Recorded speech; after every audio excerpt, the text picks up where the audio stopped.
Hello, and thank you for your interest in this e-talk.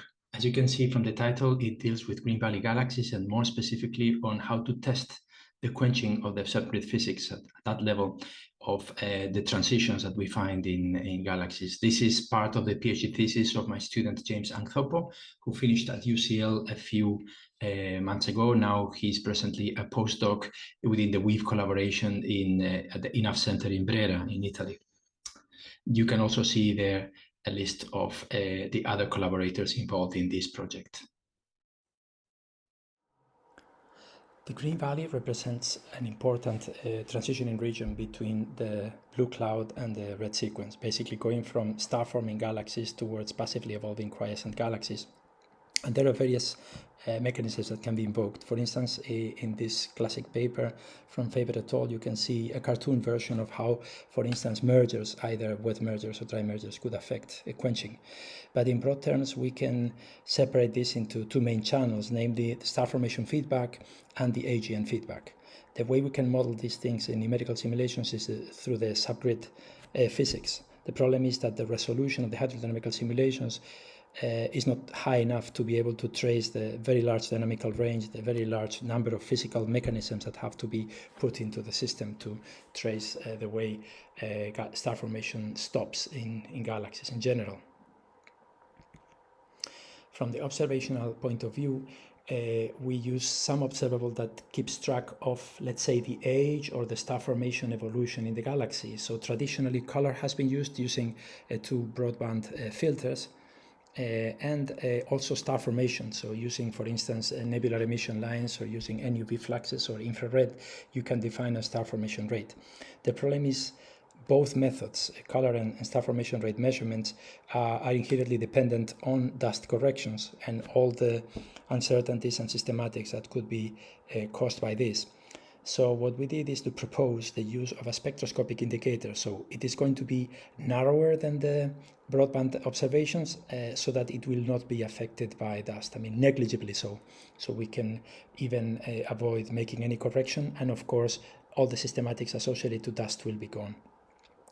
This index has been already defined quite some time ago, as you can see in these references. Bruce-Wald and Balog have various definitions, but they are quite similar within the spectral range considered.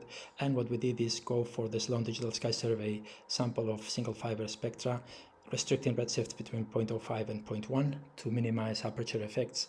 And here you see the results. We do something similar to a Gaussian mixture model. What we do is at fixed value of velocity dispersion within a bin in velocity dispersion, we assume that we have three Gaussian distributions, one for the blue cloud, one for the Green Valley, and another one for the red sequence. I encourage you to have a look at this paper for more details about the way we do this. And this is the midpoint location of blue cloud, Green Valley, and red sequence.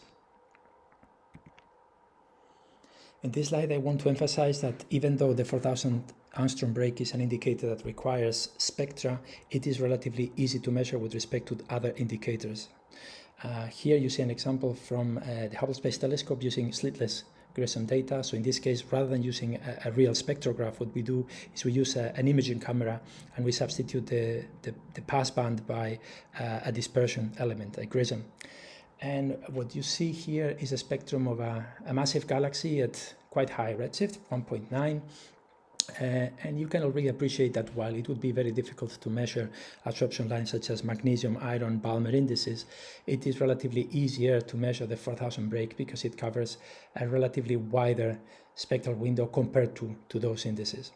And this is important not only because we have those things available for HST and now for the James Webb Space Telescope, but in the near future we will have Euclid and the Roman Space Telescope coming up with large samples of slitless Grissom data where the 4000 indicator will be available for a large number of galaxies.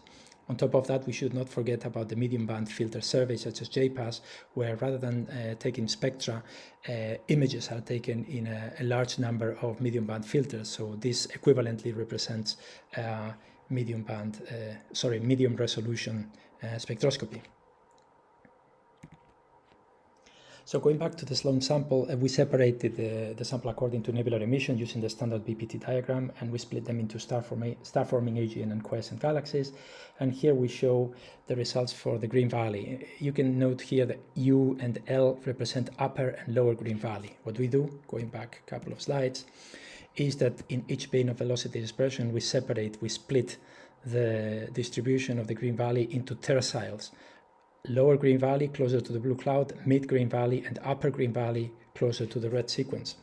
And then you can clearly see what we already knew, that the fraction of star-forming galaxies goes down as you go towards more massive galaxies, and the quiescent fraction goes up. And you see the differences between the upper and the lower Green Valley. As expected, the lower Green Valley, being closer to the blue cloud, will have a higher fraction of star-forming galaxies. But very interestingly, the AGN contribution is quite important. Remember that in the general distribution of galaxies, AGN represent a relatively small fraction. Whereas here, in the Green Valley, they can even dominate, especially in these regions of velocity dispersion. Once more showing that AGN activity is tightly connected with transition, with the quenching of star formation.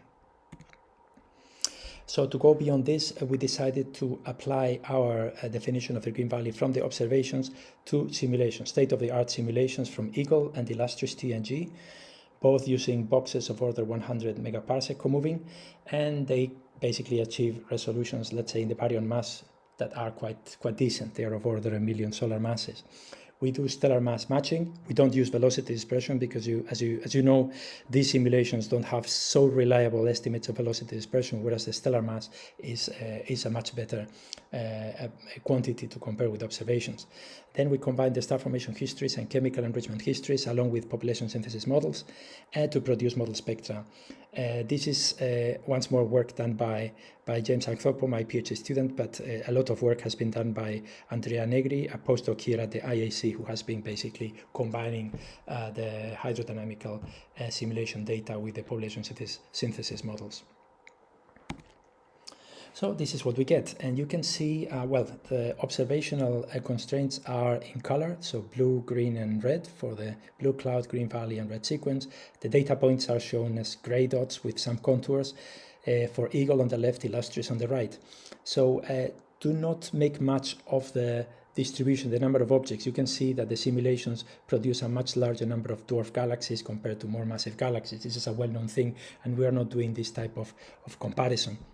So rather concentrate on the location with regard to the 4000 indicator. You can see that in both cases the location of the blue cloud is quite compatible with the Sloan constraints, whereas the red sequence tends to be overproduced in the sense that the D4000 indicator in both simulations is rather high, which could be down to basically older populations in the simulations. When we make comparisons regarding nebular emission, and there's lots of details, so please have a look at the paper by James, as I will show in the conclusions of the conclusions of this talk. But roughly speaking, the comparisons are quite okay, but I would especially drive your eyes to the excess of quiescent galaxies. You see, especially here in TNG, there are too many quiescent galaxies in the simulations compared with the observations, especially at the massive end.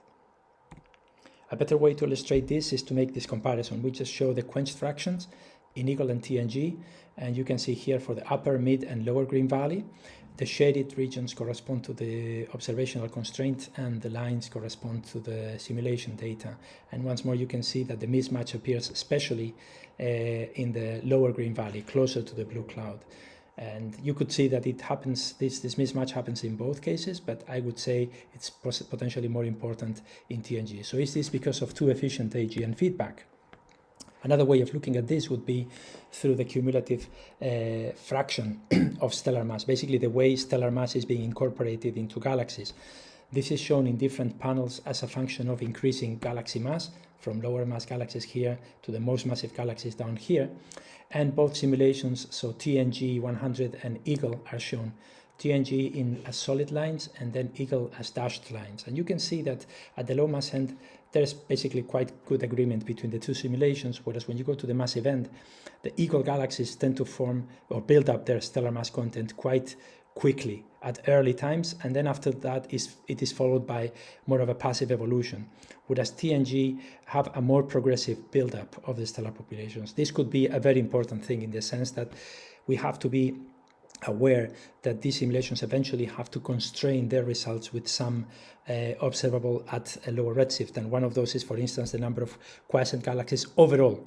Remember, here we're talking about Green Valley, and the constraints usually are applied to the general sample. So in order to match that number of quiescent galaxies, the idea would be that perhaps the quenching has to be quite strong. So at the subgrid level, the way to interpret these results is potentially going into the black hole mass as a function of stellar mass, as we show here, in blue for illustrious TNG 100 and in red for Eagle, along with other data points corresponding to observations. And you can see that at fixed stellar mass, the black hole masses that we get for TNG are consistently higher than in Eagle. So if we take into account that the feedback will be proportional, will be dependent somehow with the black hole mass, that means feedback is going to be stronger. Not only that, there is a recipe for kinetic feedback in TNG that perhaps has to be too high once more because of this gradual increase in the stellar mass contribution in galaxies as a function of cosmic time. Just to finish here, we will note that black holes are inserted into galaxies after the dark matter halo achieves some threshold mass. Once the mass of the halo goes above this fixed number, a black hole seed is included in the center of the galaxy.